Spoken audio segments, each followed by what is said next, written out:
In my coaching practice, I've noticed this trend of getting a whole bunch of the same chronic illness at the same time. Currently, it's histamine intolerance.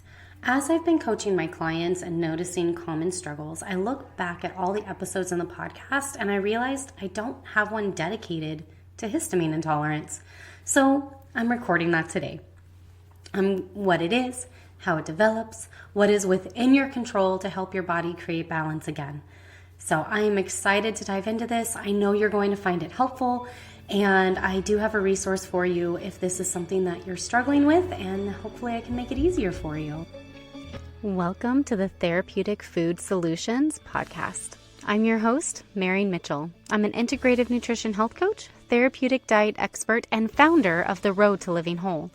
There are many different diets out there. It's hard to know which one is right for you with your chronic illness and autoimmune disease.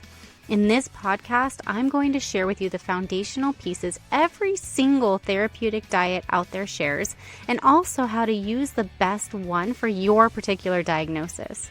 If you've been looking for a meal planning partner, help navigating the complicated healthcare system, and want to feel better quickly, I'm your girl. Grab your kombucha and notebook. Let's dive in. Histamine intolerance is really a terrible name for this condition. You're not allergic to or intolerant of histamine. It means that you have too much in the body because your body is lacking what it needs to break it down. This increased histamine leads to erratic and no rhyme or reason reactions to random foods and stuff in the environment, be it scents or, cleaning products or beauty products or, outside pollen, dust, things like that. You'll just be reacting randomly. There's no rhyme or reason to what's happening, and it's frustrating because you can't pin it down. Currently, there is not a definitive test for histamine intolerance. There's not one thing that's going to be like, ooh, yes, this is what you are struggling with. Diagnosing it requires a combination of symptom evaluation, food diaries, and testing out a low histamine diet. Allergy tests are not effective for diagnosing it. Sometimes there's a blood test to measure the activity of the enzyme. I think it's pronounced diamine oxidase. It's DAO, not to be confused with DOA, dead on arrival. I made that mistake and then I was like, wait a second, that's the wrong acronym. It's DAO. And this enzyme is what breaks down histamine. So that can be used as a potential indicator, but usually the results are inconclusive and should not be depended on alone. It's accumulation of everything that you talk about with your practitioner. Now, typical symptoms of histamine intolerance include, now you're not going to have all of them, but these are things that can be coming up, again, without rhyme or reason.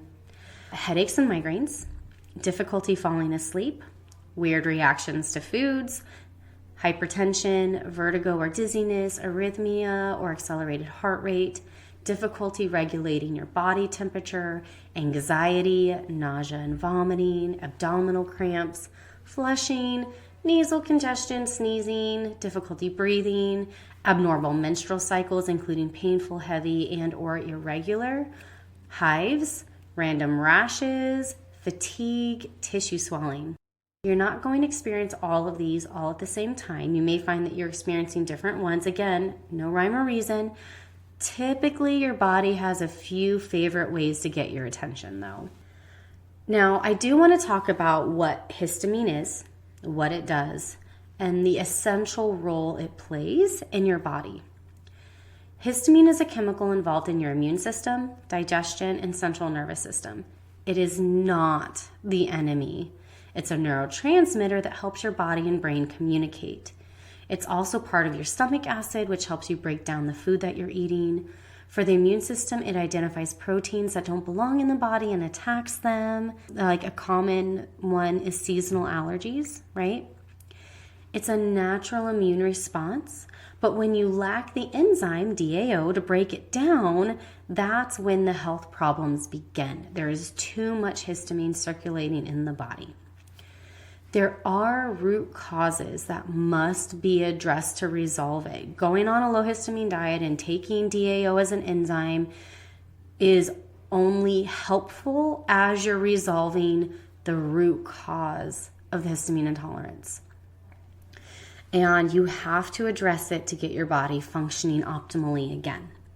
Typical root causes include food allergies. So you're eating foods that multiple foods that your body does not like. And not all food allergies are anaphylactic. In fact, most aren't. Small intestine bacterial overgrowth, SIBO. Increased intestinal permeability, aka leaky gut. IBS and IBD and their related diseases. DAO deficiency. High consumption of DAO blocking foods, and certain medications, okay? NSAIDs, ibuprofen, aspirin, antidepressants, Prozac, Zoloft, Cymbalta, Effexor, immune modulators, Enbrel, Humira, antihistamines, Allegra, Benadryl, Zyrtec, histamine blockers, Pepcid, Tagamet, Zantac. A lot of these, you're going to have some trial and error. You will want a food allergy panel, which is an IgE panel. I would also suggest looking into food sensitivities, which are IgG, IgA panels. Okay, there's different types of proteins and how they react in the body. And when it comes to medications, you're going to have to work with a doctor to regulate those. And there's, a naturopathic or functional medicine doctor will have more tools in their toolbox to help you with that than your PCP or GI specialist, things like that. So when you're dealing with histamine intolerance, you will typically be put on a low histamine diet. A low histamine diet is not just about avoiding foods that are either high in histamine or block DAO, but you'll also want to focus on including nutrient-dense foods and foods that are healing to the gut. I'm going to go on a little side tangent here because this is a common mistake that prevents people from feeling better. Your body needs proper fuel to function optimally and to heal. Most people only think about all the foods that they're excluding and not really focusing on the foods that they're including. They don't think about the foods that they should be eating to get the most nutrition and nourishment to their cells. Most people will eat less and be way more restrictive than they need to be in the pursuit of health. This sets you up for frustration and feeling like the diet didn't work. In my low histamine meal plan program, I focus on the can eats much more than the can'ts because it's mental. Your brain needs to know that you have options and to feel like I can do this for 30 days, 60 days, 90 days, up to 120 days, depending on what you have going on, right? You need to feel empowered and not restricted and depressed about it.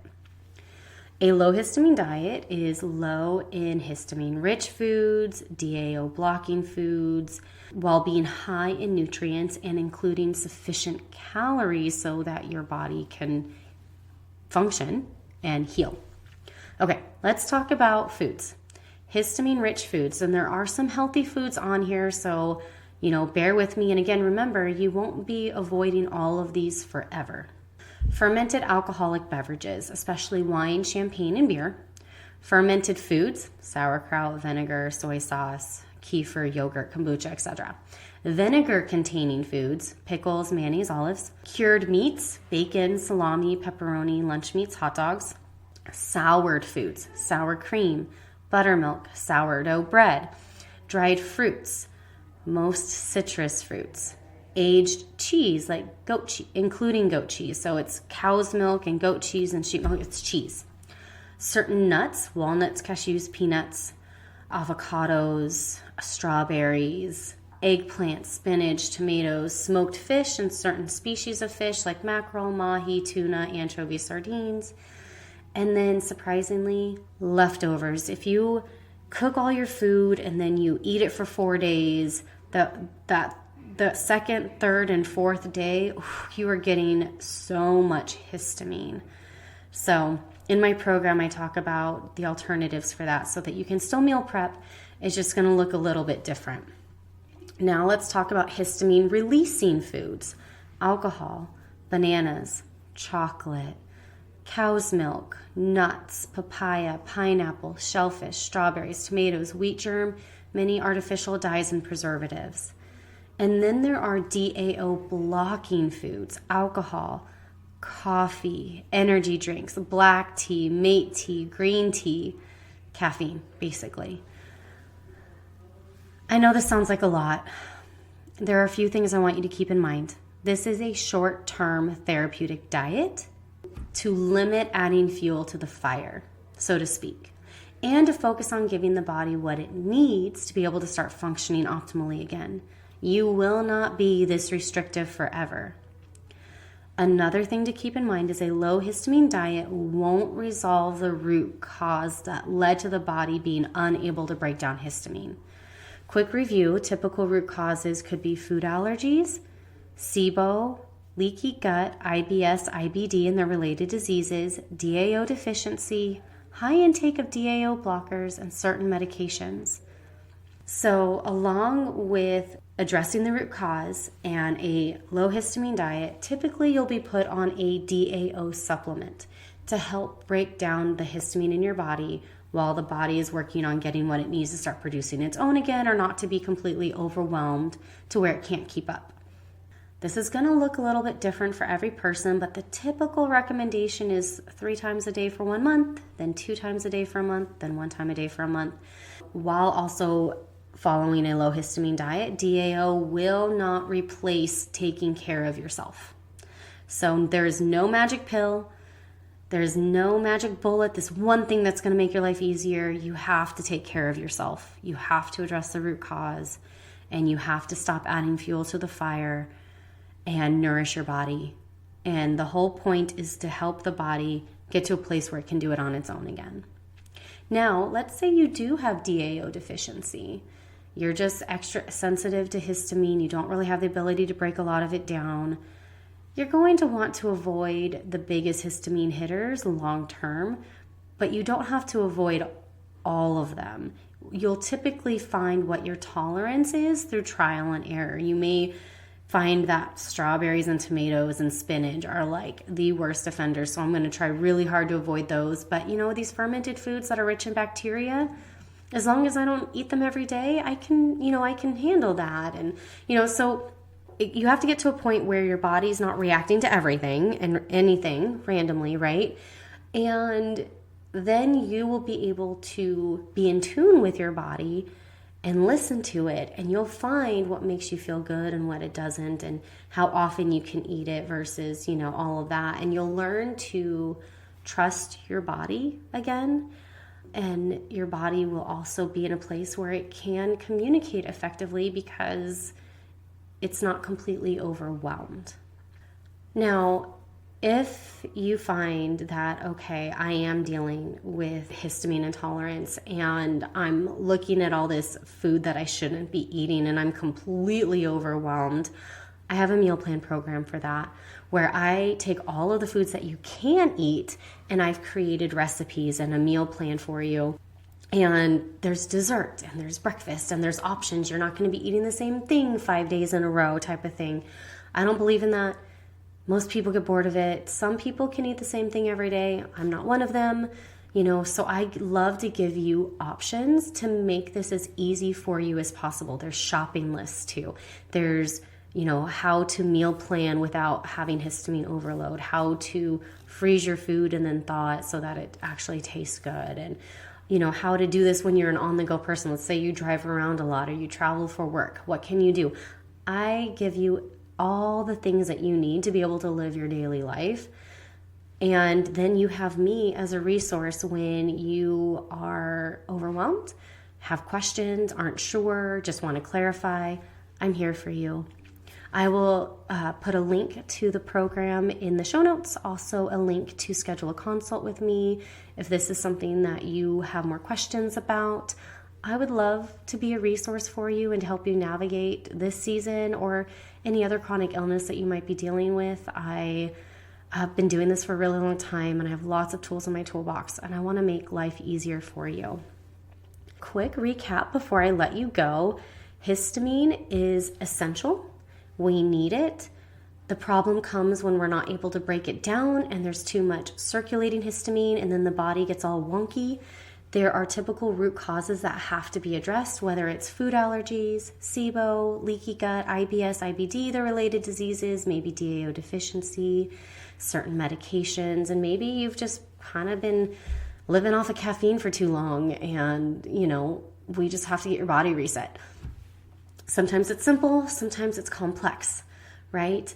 But there is a solution, and once you address that and we get a low histamine diet and we start breaking down the histamine again, we can help your body will get to a point where it can handle it on its own, and you'll be in a place that you can figure out what food your body likes and doesn't like, and be nourished and energized and feeling good again. You can totally get there. So I hope you've found this episode helpful. It's a lot of information. And again, if you have any questions, please reach out. Thank you so much for hanging out with me today. If you found this episode helpful, would you do me a favor and help others find it by leaving a review, sharing a screenshot on social media, or sharing the link with a friend? By you sharing what you've learned, others are able to find this podcast and join our community. Be sure to check out my website, www.roadtolivingwhole.com, for over 160 delicious recipes, a variety of meal plans, and a blog packed full of even more healthy living tips. If you'd like to learn more about how to work with me as your coach, you can schedule a free consult through www.roadtolivingwhole.com/health-coaching/. Until next time, friend. Bye.